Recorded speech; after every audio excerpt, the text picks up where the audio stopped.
Oh, there we go. There's the new component. Brand new. And it's a higher grade one because it's the brown. Well, but I don't know if there's a difference in the actual. Usually the colour coded brown if they're higher spec, because the manufacturers that make this stuff, they have a certain standard. The manufacturers that make these hi-fi pieces of hi-fi equipment, they do have a certain standard, right? And they usually have a colour coding that they understand that aren't supposed to mean anything to the rest of us, right? And this is exactly the right size capacitor. It's exactly the right size, and it's the right type, and it should be. Well, it's brand new, and it's not bulging. And it's a company that supplies new old stock. It's new stock. It's brand new stock. Well, it's been stored in a warehouse for many years, and fingers crossed it'll still be good. So this is 400 volt, 150 microfarad, exactly what we want, brand new, all stock.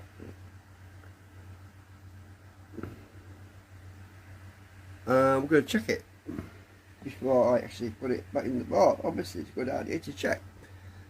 So take this one out because this one's the duff one. Total junk.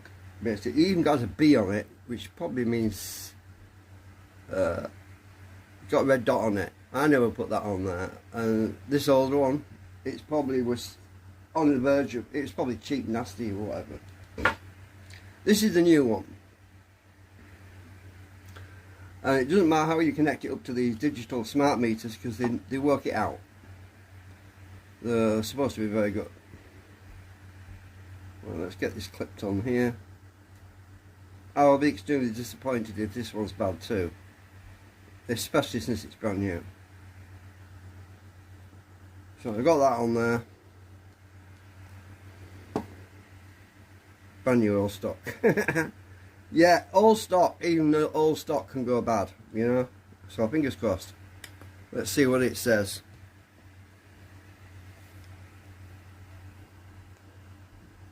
Well, it's not perfect, but it's 140.8 microfarad.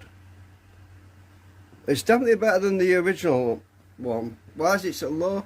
Maybe because it wants to be in service. It's probably not being used. It's probably been in storage a long time.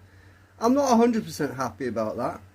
140 microfarad is a bit low, considering it's supposed to be new. But it's not been baked. It's never been used, so it's probably been in storage. Oh, I don't know how many years. The only way we'll find out is if this thing. There's a thing called capacitor reformation. There's a thing it's called reforming. Capacitors usually, when they've been stood for a long time, they need to be reformed. So we'll have to charge this beast up and well, just put it back in the board and put it back together, and fingers crossed everything works. Anyway, I tell you one thing, it's heavier than the other one that's gassed off. Let me show you. Hang on. Right, unconnect that. This one is heavier than that one, even though this one's got a lot of bloody, what do you call it, cement all over it. I should get that off a bit, I suppose, if I can. I'm going to weigh it. Well, I can't get it all off. It's stuck on there really good. Well, let's weigh these beasts and see what the difference is between them.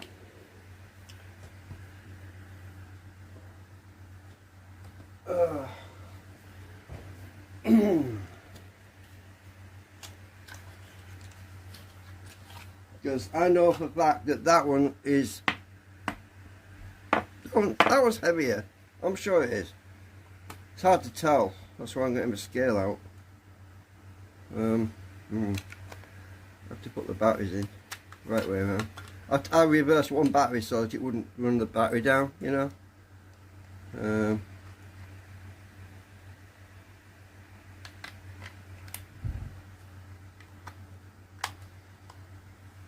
Right, it should be on, yeah. Right, let's put this on here. Right, okay, let's see if we can... What the hell smells? Something burning. Oh, you can see that scale, good. Right, let's put the original one on here. And that weighs 19.2 grams. Now the new one. Yeah, 21.4 grams. You see? The new one is definitely heavier. It's got more electrolyte in it. 21.4 grams. And the original, which is feeling light to me, 19.2. So yeah, how much does electrolyte weigh? Well, I don't know exactly, but I'll tell you so much, it'll probably be close to a gram. So that thing is gassed out, gassy. I mean, the closest I can come to,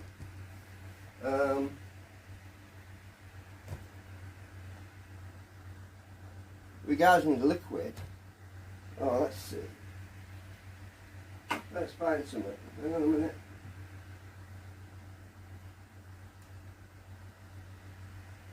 Just a minute, I've got an idea.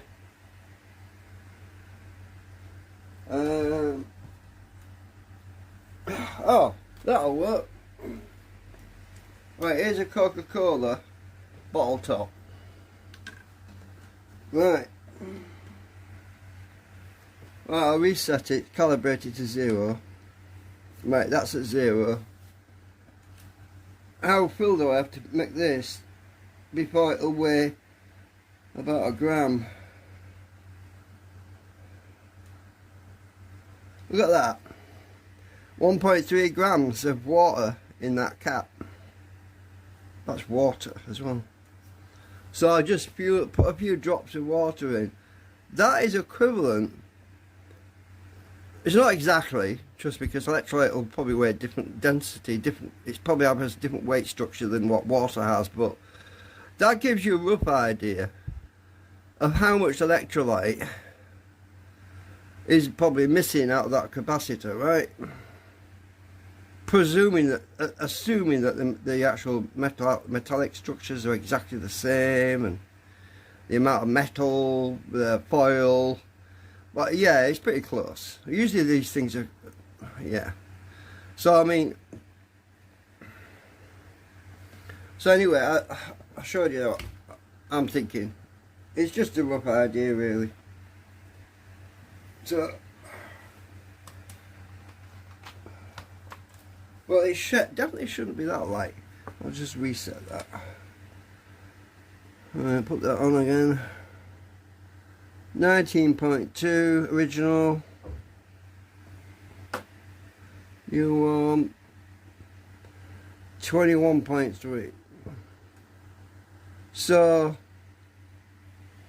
actually 2 grams, isn't it? So this is actually just over 2 grams heavier than that one, the other one. Just a fraction over 2 grams. Wow.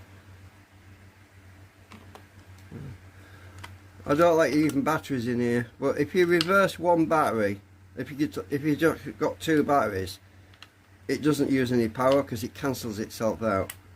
So I always reverse one so that it doesn't run the battery down. Then I won't lose my battery as well. It won't short it out because the other one's still the right way around. It's just balanced, equalised out.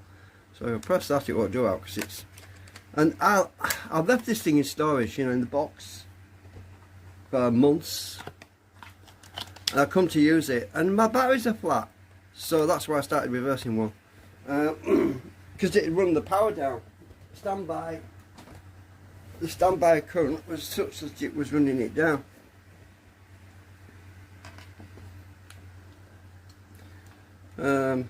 What else was there to update you on? Let's see if we can read this.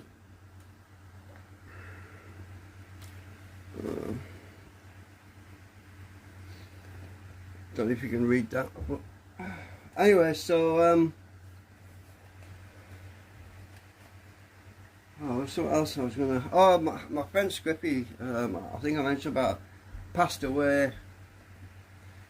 His second life, and we're all, well, those of us who knew him were all upset about it.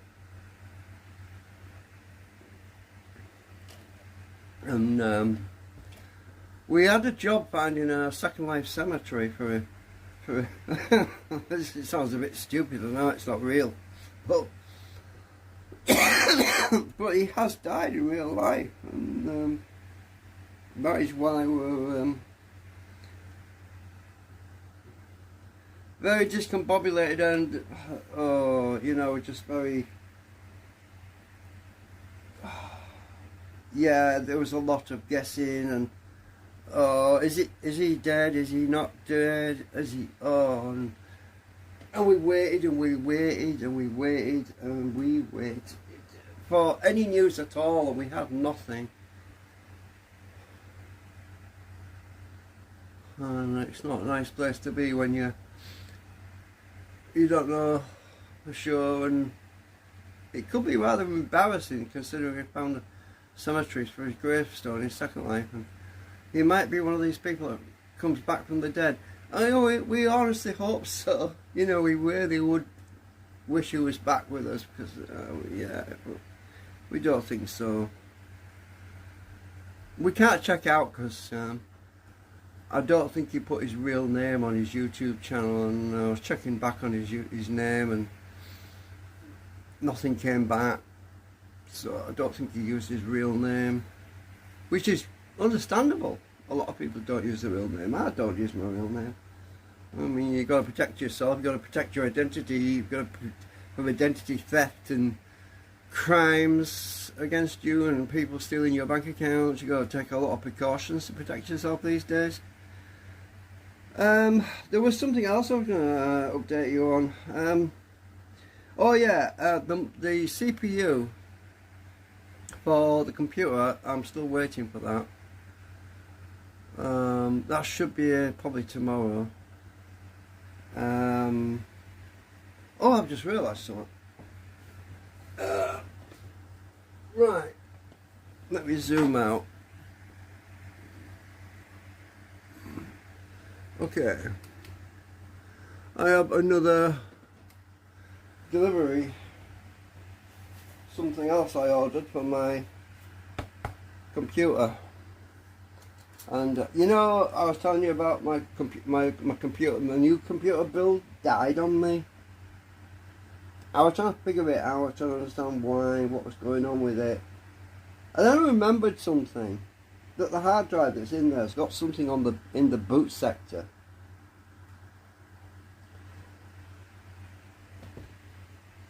Let's see if I can get it out.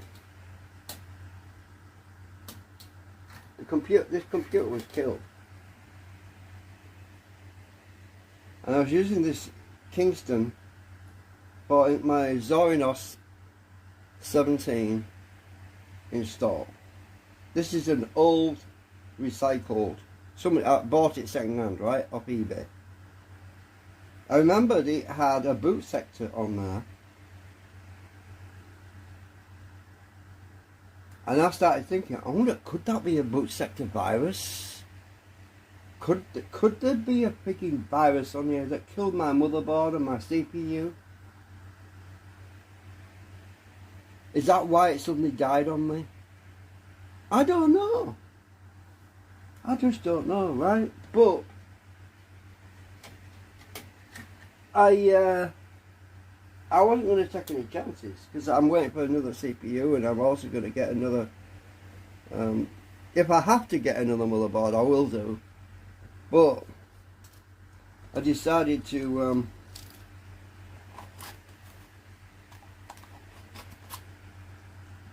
oh, wrong one. It's this, isn't it?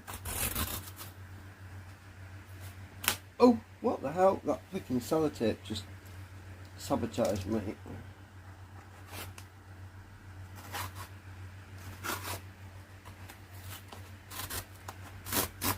There we go. So I decided to take no chances.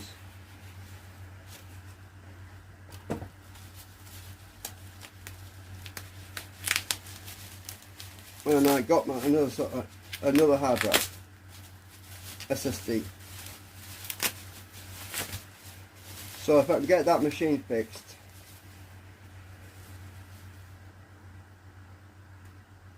oh my house, freaking old. So this is what I got. I got another brand new old stock. I think it's brand new. Brand new. NeedTAC SSD, 120 gigabyte for Linux to install. Everyone's screaming at me, oh, that's not big enough for Windows. No, I'm not using Windows. I've had enough of Windows ever since 1995, 1996, 1998. I have had nothing but trouble with Windows. I am up to my I am so sick of Windows. All the problems it causes for you. I will never use that freaking thing ever again. And it's taking away all your freedom to actually do things. It's like it was Saboteur Alley, basically. That thing. Windows was a pain in the ass. It's nothing but trouble. So this is the new hard drive.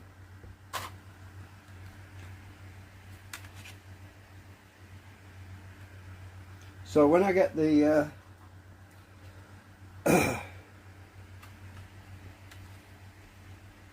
oh, this is another thing as well. Why I got the drive bays for this machine. Why I love these drive bays, because you can open them. You put your SSD drive straight in your machine without taking it apart. Brand new SSD drive. Just put it in the machine. Close the door. Installed. Done. I don't have to fight about. Also, if there's a fire and your house is on fire, oh, my computer, oh, my data's on my computer. No worries, just open this and take it out and you're away. if your house is on fire, that's brilliant. So, yeah, those drive caddies are really useful.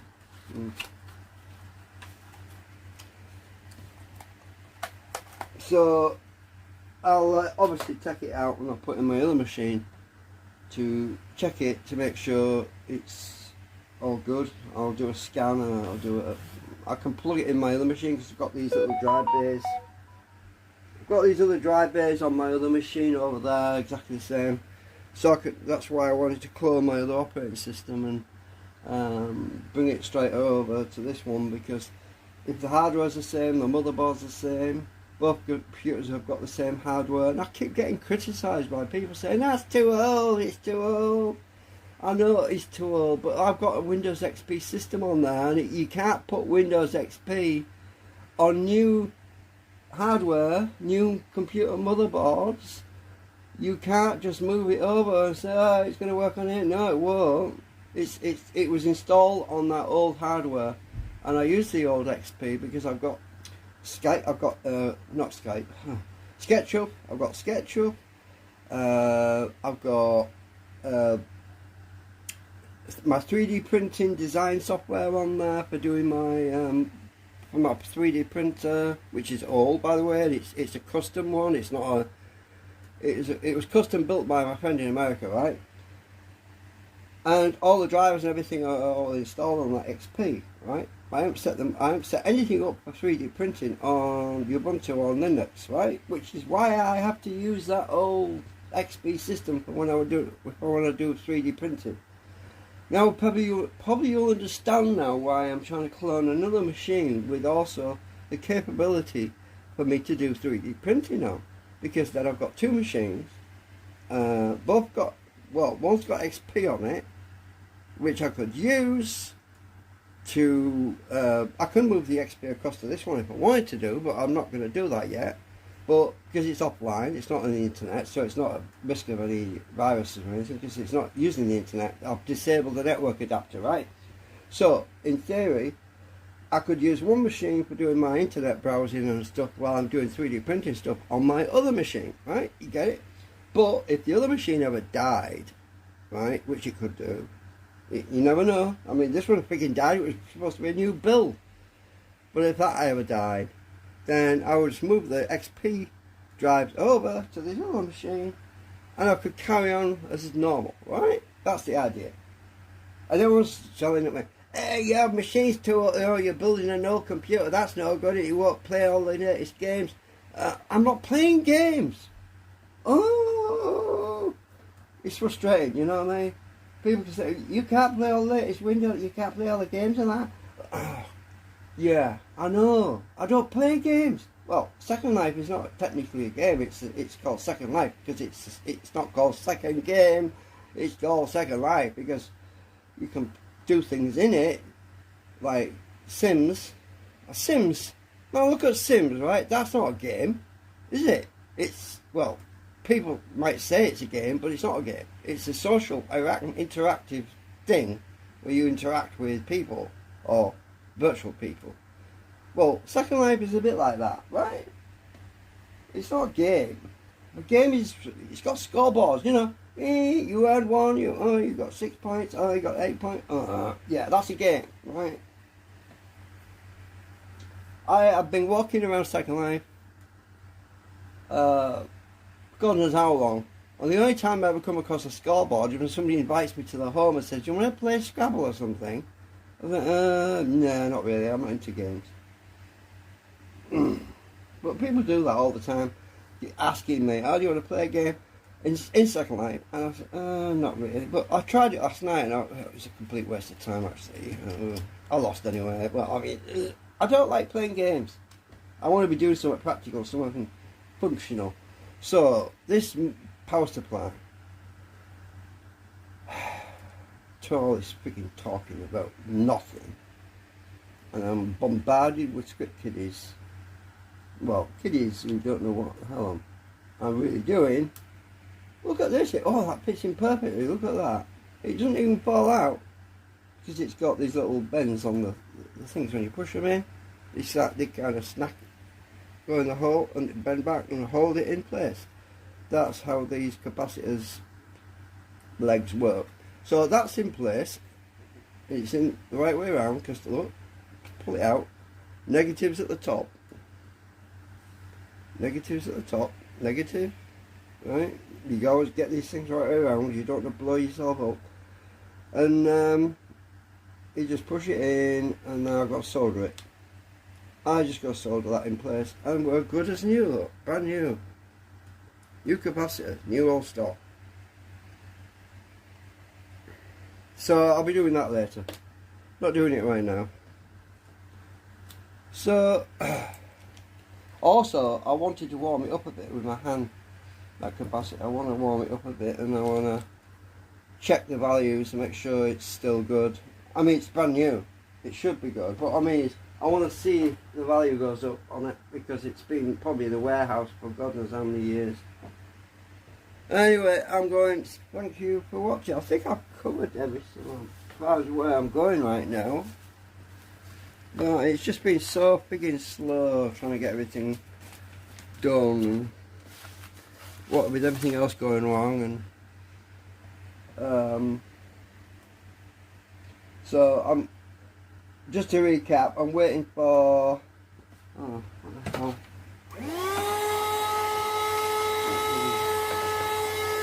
I'm waiting for the CPU to try to fix this computer, and if that doesn't work, then it's a question of, it's got to be the motherboard, because I already tried a different power supply on it and it no good. I already tried different memory on it, no good. So there's only one thing it could be, because nothing else was connected to it. The only thing it could be now is either CPU or motherboard. So if I get a CPU and it still doesn't work, well, there's a possibility that I'm going to get another dump CPU. I know that's a gamble. You know, you can't tell, right? You know, you just don't know. But worst case scenario is it would force me to get another motherboard, and then I find out that the other CPU didn't work on the other motherboard, and I think, oh, that must, the other CPU I just got must be dead as well. But I'm not surprised, because people don't handle things properly anymore. People, I don't get me started. I just don't want to talk about it. But I've seen some YouTube videos, and I mean horror, absolute horror. They put the CPU in the palm of the hand. I think, oh no, you don't do that. You never hold the CPU like that. You hold it between your fingers, with the pins pointing away from you, so you don't cough on the pins, and so you don't get static on the pins. You hold it very delicately, and the minimum amount of time you've got it like that, the better. You basically do that to take it out of the box, to put it into the CPU socket on the motherboard, and you're supposed to do that within 10 seconds. You don't walk around with it. Hey, look how I've got here. Oh, yeah. No. The more you're waving that fucking thing around, the more you're gonna zap it with static. Trust me. You want to get it out of the box, put it straight in the CPU socket, put the lever down. Done. Moment of explosion, tension and scariness is all over. You've done it. You managed to move it from A to B without. Yeah. But you get these people on YouTube, hey, look what I've got, yeah. And it really does my head in when I see people waving them around like that. I mean, you've got all those pins, what is it, 240 pins? Only one of them needs to get hit by a static discharge. That's it. End of story. The end. Anyway, I'm off.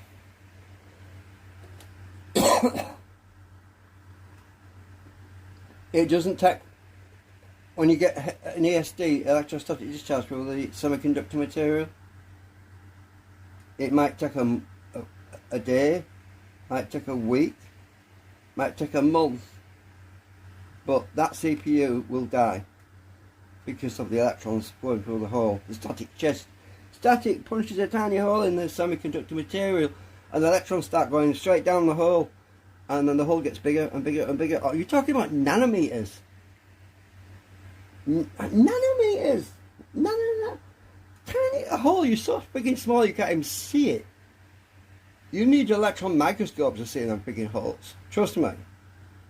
But that's what caused them to cascade and go. Yeah. Anyway, I'm going. So I'm really getting uptight now. It's frustrating when you see people mishandling stuff though. Okay, I'm done.